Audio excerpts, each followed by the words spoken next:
이번 시간에는 4세기 진서에 나오는 백제왕 여구의 책봉 기록에 관한 이야기를 해볼까 합니다. 내용이 길어가지고 둘로 나누어서 녹화를 하려고 합니다. 아주 유명한 기록이죠. 백제사 최초의 책봉 기록입니다. 하만 2년이 372년입니다. 여름 6월 견사배 백제왕 여구에게 사신을 보냈다는 겁니다. 동진에서. 그래서 위진동장군, 진동장군으로 삼고, 위가 들어가면 책봉의 의미가 있는 글자입니다. 영낭랑태수, 낭랑태수직을 주었다, 이런 뜻입니다. 이 기록에 가서 한번 이 기록을 살펴보기로 하겠습니다. 처음에 서론이고, 서론은 이제 이 내용과 직접적인 관계 있을 수도 있고 없을 수도 있는데, 국가의 계보와 단군 사당의 이동입니다. 고조선이 망해도 그 남은 사람들이 사당을 가지고 다시 가서 국가를 건국하고 그런 과정을 거쳤습니다. 그걸 한번 보기로 하겠습니다. 두 번째는 이제 문제입니다. 이 백제왕 여구의 책봉 기록에 관한 문제. 그 다음에 학설들이 나왔을 때 어느 학설이 옳고 어느 학설이 그른지를 어떻게 판단할 것인가에 관한 얘기를 하고 있습니다. 그리고 세 번째는 여구왕 기록에 대한 기존 학계의 견해를 보겠습니다. 잠시 쉬었다가 두 번째 녹화에서는 그러면 나는 어떻게 접근하는가, 여구왕 기록을 해석하는 거, 여기에 양나라 직공동의 백제국사 기록이 매우 중요합니다. 그래서 이걸 보고 가겠습니다. 마지막으로 결론을 내리고 끝마치도록 하겠습니다. 자, 서론입니다. 국가의 계보와 단군 사당 이동. 나중에 고조선을 다루면 이거 다시 할 거예요. 다시 할 겁니다. 자, 문제를 한번 보겠습니다. 한서와 삼국지 등 중국 사서는 BC 2세기 초에 고조선의 준왕이 연나라 이민집단 수장이던 위만에게 권력을 뺏기고 바닷길을 이용해 한의 땅으로 전도했다고 한다. 아주 유명한 얘기입니다. 누구나 다 압니다. 이 사건에 대한 삼국사기의 기록을 찾아라. 준왕의 천도에 대한 삼국사기의 기록을 찾으라 이겁니다. 과연 준왕이 천도했다는 기록이 맞는 건지 그 삼국사를 통해서 한번 확인을 해보자는 겁니다. 뭐라고 답변을 하면 되겠습니까? 자, 단군 왕검 사당 이동 경로입니다. 저기 빨간색 화살표입니다. 고조선, 앞에가 이제 고조선인데,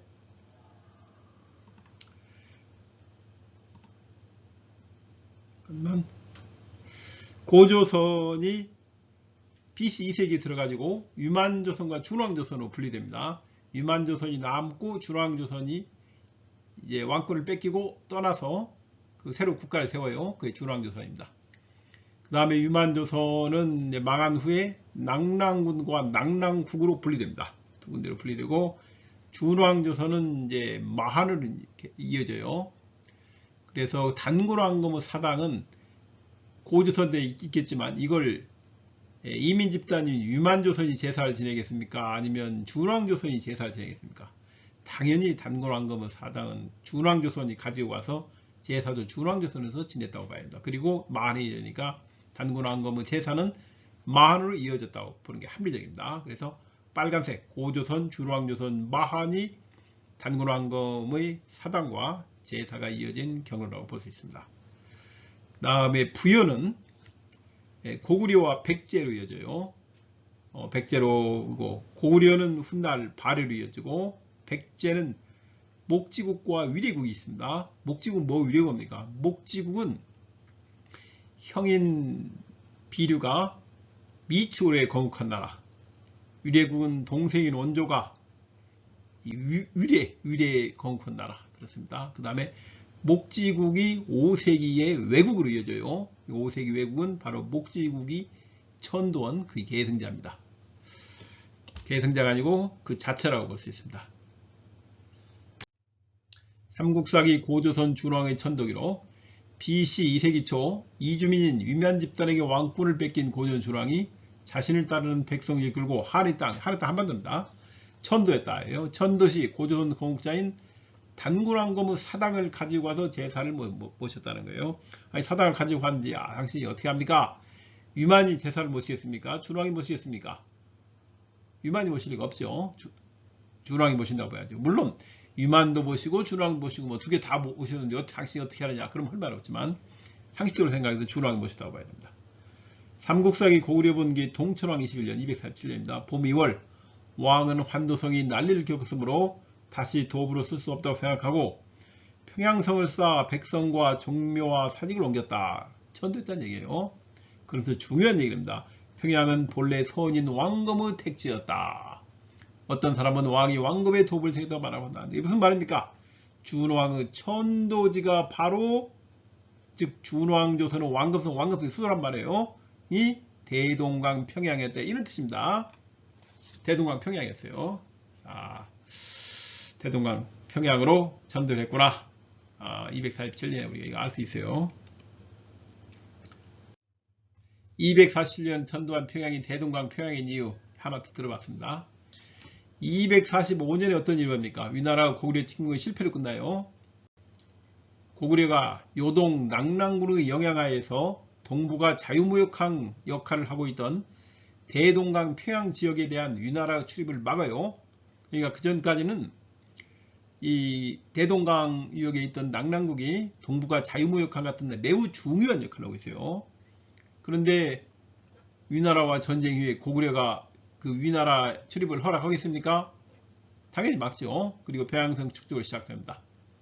246년, 그러니까 위나라가 더 이상 이 대동강 유역에 못 가게 된 상황에서 벌어진 일이에요. 그 1년 후에 위나라가 낙랑국 역할을 대신할 지역을 목지국과 협의해요.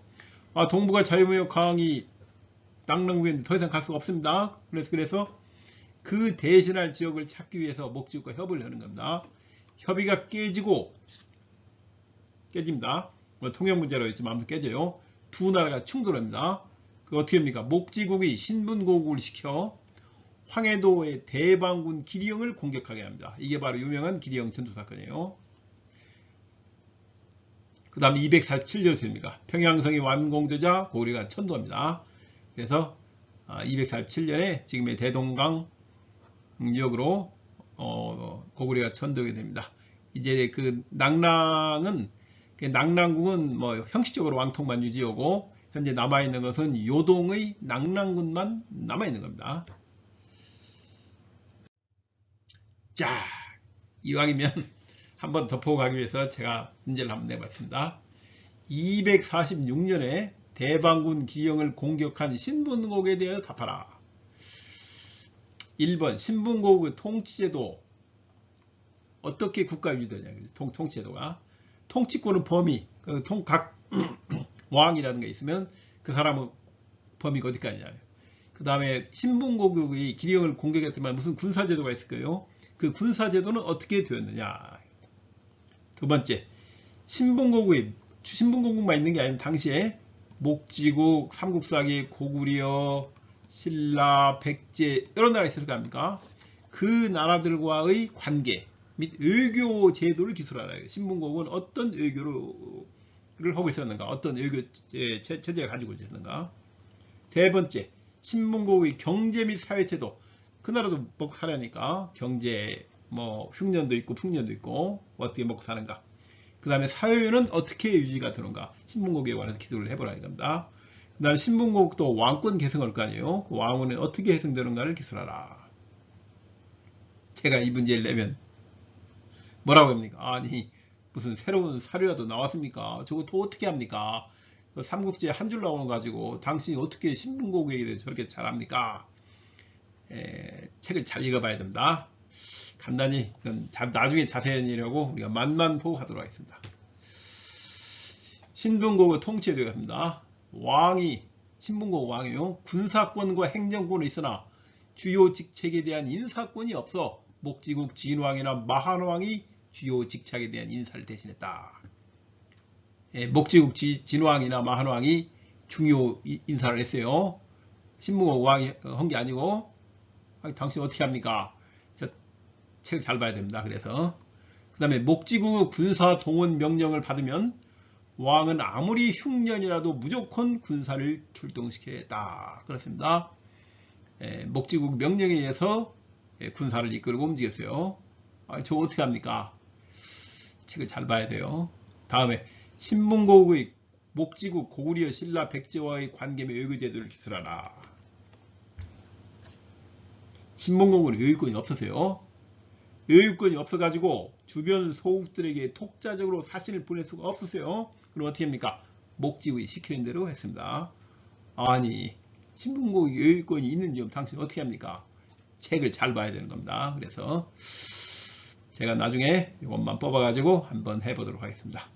그 다음에 신봉국의 경제 및 사회제도를 기술하라. 신봉국의 왕위 계승에 대한 기술하라. 삼국사 아주 상세히 기록하고 있어요. 뭐 답하는 거 어려운 게 아닙니다. 나중에 한번 해보겠습니다. 한국사 데이터베이스 한번 보고 가겠습니다. 삼국사기 백제본기에 의하면 고이왕 27년 260년입니다. 육조화평의 설치와 직무 분장 좌평 이하 이게 한자가 제가 확실하지 않네요. 16관 등의 설치, 자, 비, 청으로 3분 등 관인들의 복세 규정 기타 쭉 나오고 내신좌평 임명 등 이루어지고 다음에는 쭉 가고 내신좌평 이외에 나머지 5좌평의 임명 등이 이루어진다. 삼국사기에 나타난 6좌평의 구성과 직무 분장 왕의 복식과 관인의 부정행위에 대한 처벌 내용은 구당서와 16관 등의 명칭과 서열은 주서, 북서 기록과 거의 일치한다. 이런 까닭에 삼국사기 기사처럼 고이왕대의 정연한 체제 정비는 이루어지지 않았을 것이며 사비기 이후에 6세기 이후라는 얘기입니다. 사비 이후의 사실이 부여되었다. 3세기로 부여되었다 이거요. 300년이나 거슬러 부여되었다고 보는 것이다. 이걸 보고 제가 가만히 있을 수 있습니까? 나중에 한번 해보려고 합니다. 문제 260년 백제본기 고이왕대의 좌평제를 비롯한 체제정비가 3세기 중반에 이루어졌음을 말해주는 중국 사료 기록을 찾아라. 중국 사료 가지고 얘기한다면 중국 사료에 나옵니다. 좌평제가 3세기 중반인 게 나와요. 책을 잘 봐야 됩니다. 나중에 할 겁니다. 자, 두 번째 논입니다. 문제, 학설의 판단기준이요. 역사의 진실은 한 가지일 텐데 서로 다른 주장들이 난무한다. 어느 주장이 진실에 가깝고 어느 주장이 진실로부터 먼 것을 어떻게 판단할 수 있는가? 우리 모든 사람의 고민입니다. 그리고 특히 고대사에 저런 게 많습니다. 그건 뭐 시간이 멀기 때문에 당연한 건데 어떻게 판단하냐 이거죠. 자, 문제를 다 보죠. 진쇠유관 백제사 최초 기록. 백제사 최초 책봉은 한 번이랬대요. 최초니까. 진서가 말하는, 즉 중국 사료가 말하는 백제사 최초 책봉 기록과 삼국사기, 당사자 기록은 삼국사기가 쓴 백제사 최초 책봉 기록은 서로 달라요. 뭐 1, 2년 다른 게 아니고 40년 정도 다릅니다. 40년 이상, 거의 반세기 차이가 있어요. 왜 반세기 차이가 있는가 한번 생각해 보도록 하겠습니다. 자, 백제사 최초 기록이 뭐냐면 하만 2년입니다. 372년 유명한 기록입니다. 있어요. 사신을 보내 백제왕 여우를 진동장으로 책봉하고 낭랑태도직을 주었다. 372년의 백제왕 책봉 기록이 중국 사료에 나오는 최초의 책봉 기록입니다. 그런데 삼국사기는 이때 뭐라고 기록합니까? 근초고왕 27년 같아요. 372년 여름 6월 기록은 없고 이보다 5개월 먼저인 춘정월 기록이 있어요. 견사 입진 조공 진의 사신을 보내 조공하였다. 이렇게만 나오고 있어요. 그 다음에 73년 1년 뒤에 또 뭐라고 합니까? 춘 2월에 또 진의 사신을 보내 조공하였다. 책봉 받은 얘기는 없어요. 그리고 앞에 건 진세에 나옵니다. 춘 정월에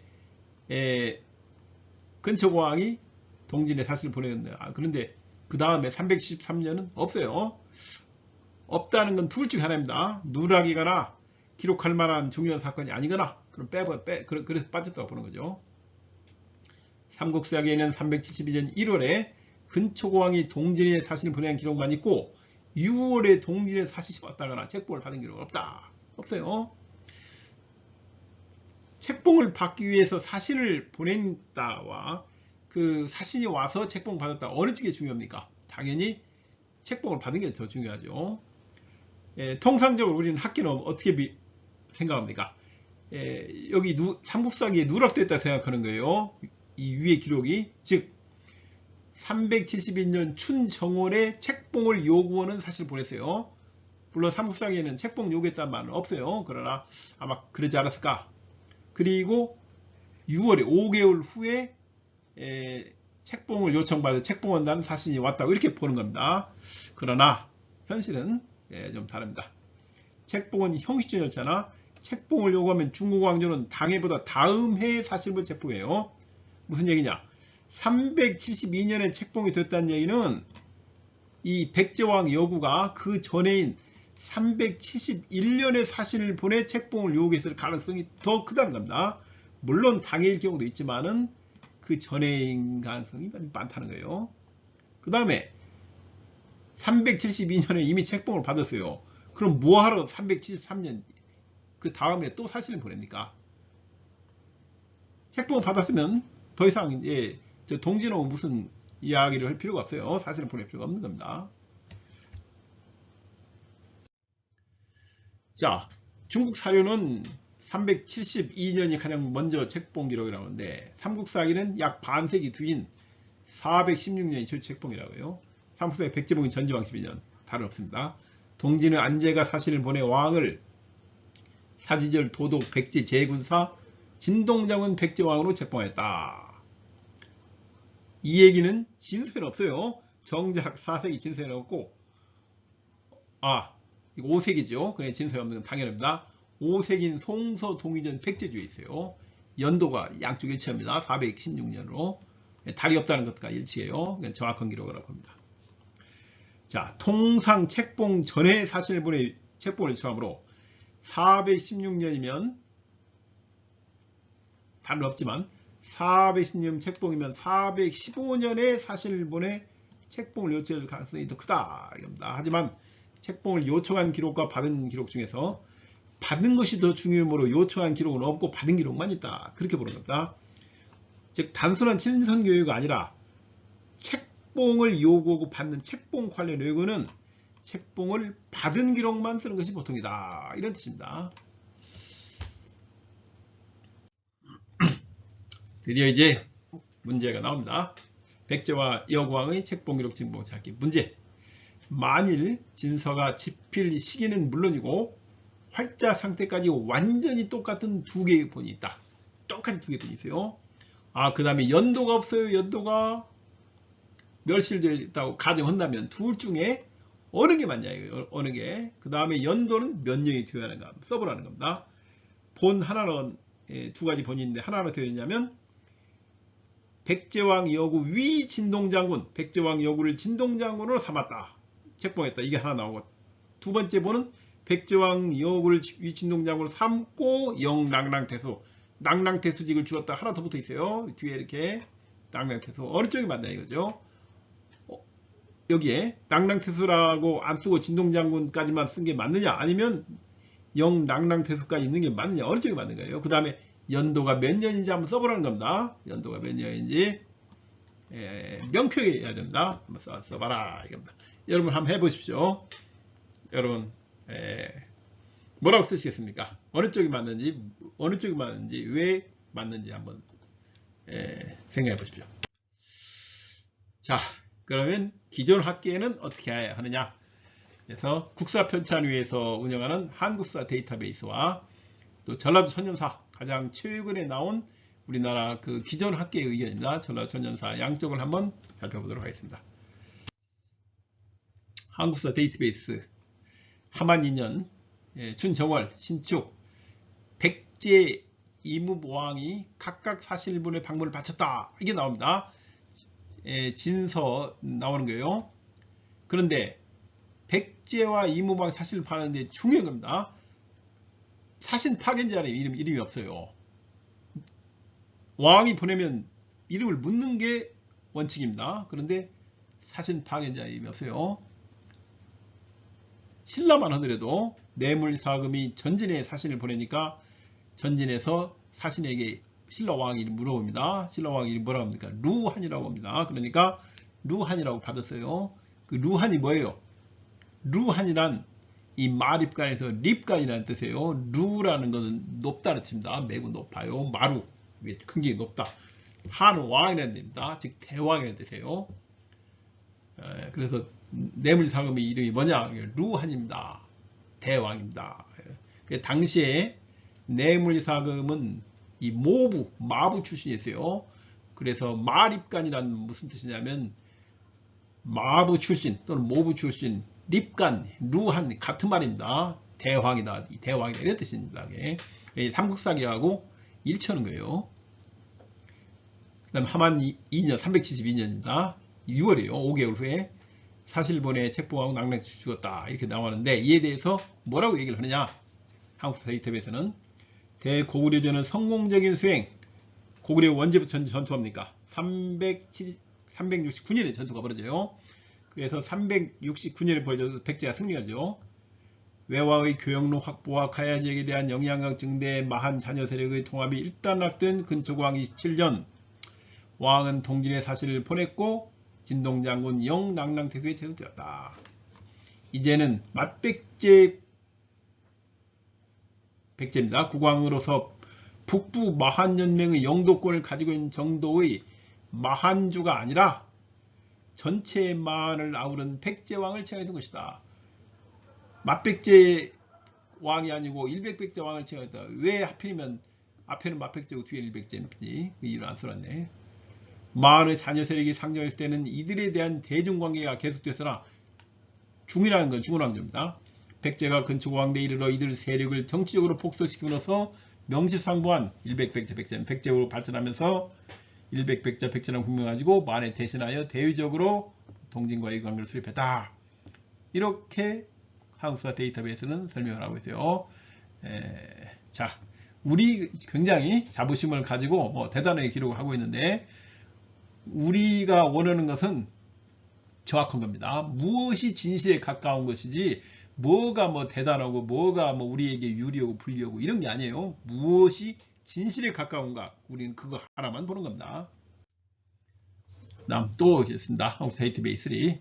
처음으로 근초고왕에 주어진 봉책명은 진동장군 영낙랑 대소였다. 이를 통하여 당시 진이 조공을 시작한 백제에 대해 어떻게 인식했는지 살펴보자. 그 다음에 국사편찬의 데이터베이스 생각입니다. 즉 진은 백제에 대하여 이전의 왕조로부터 전통적인 관념인 낙랑의 범주 속에 인쇄가 있으며 동시대적 관념인 백제로 독립하여 인식하지 않았다. 무슨 말이냐면 백제 왕의 사신이 왔는데 낙랑태수직을 줬다는 것은 하나의 독립국가라기보다는 낙랑 체제 휘하에 있는 소국 중에 하나다 이렇게 봤다는 겁니다. 이게 예전부터.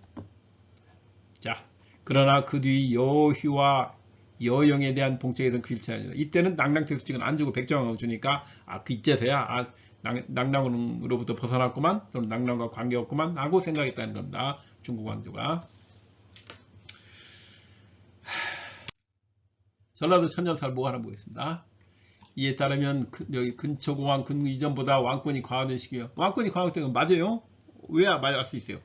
근초고왕 근구수왕 이전엔 백제가 군대를 몇 명 동원합니까? 최대로 1000명이에요. 1000명, 2000명, 3000명도 찾기 어렵습니다. 그런데 근초고왕 대에서는 30,000명을 동원해요. 그렇기 때문에 왕권이 강화됩니다. 중앙집권적 지배체제를 갖추어 주목된다 했다. 삼국사를 보면 왜 3000명도 동원하지 못한 백제가 30,000명을 동원해도 됐는가 아주 상세히 설명하고 있습니다. 그 다음에 백제의 근초고왕의 사실을 파견해 동진으로부터 진동장군 영낙랑태수를 받았고 왜 진동장군의 낙랑태수까지 더해서 받았는지는 안 써놨습니다. 또 근구수왕 침리왕은 동진 사실을 파견하고 있어 진무제 태시 4년 218년 반포된 태시 법제가 되었다. 따라서 근초고왕 구설표를 받았는데 율령은 이미 고유왕 때 다 반포됐습니다. 그 다음에 근구수왕과 침류왕도 동진의 사실을 파견하고 있어야 되는데 삼국사에 뭐라고 되어 있습니까? 근구수왕은 379년에 동진의 사실을 보내려 했으나 풍랑으로 가지 못해 되돌아와요. 안 갔어요. 따라서 진서에는 기록이 없고 이 어디 있습니까? 이 백제왕 수라는 기록이 6세기 양서에만 나옵니다. 양서에만 나와요. 이건 나중에 제가 별도로 설명할 겁니다. 이건 좀 길어요. 그 다음에 여휘왕에 대해서는 전라도 천년사는 전혀 다루지 않고 있어요. 한국사 데이터베이스나 전라도 천년사는 앞의 여구왕 책봉 문제에 답하지 못한다. 제가 낸 문제 답할 수 없습니다. 항수화 데이터베이스나 전라도 편집사 읽어가지고는 전혀 어느 쪽이 맞은가 두 본 중에서 그 다음에 연도가 몇 년인가 못 써요. 연도는 혹시 쓸지 모르겠네. 372년이라고. 뒤에 여유왕 책봉 밀릴 텐데 하우스 데이터베이스나 전라도 이미지. 자, 여유왕도 제가 문제를 낼 겁니다. 마지막에 한번 답해 보시기 바랍니다. 자, 접근법. 이제 저는 어떻게 하는가에 관한 얘기입니다. 여구왕을 기록했어요. 백제사 최초 중원왕조 책봉인 372년의 여구왕 기록이 어떻게 답하는가? 뭘 가지고 제가 설명하냐면 세 가지를 가지고 설명합니다. 삼국사기, 일본서기, 양직공군 공부입니다. 자, 잠깐 쉬었다 하겠습니다.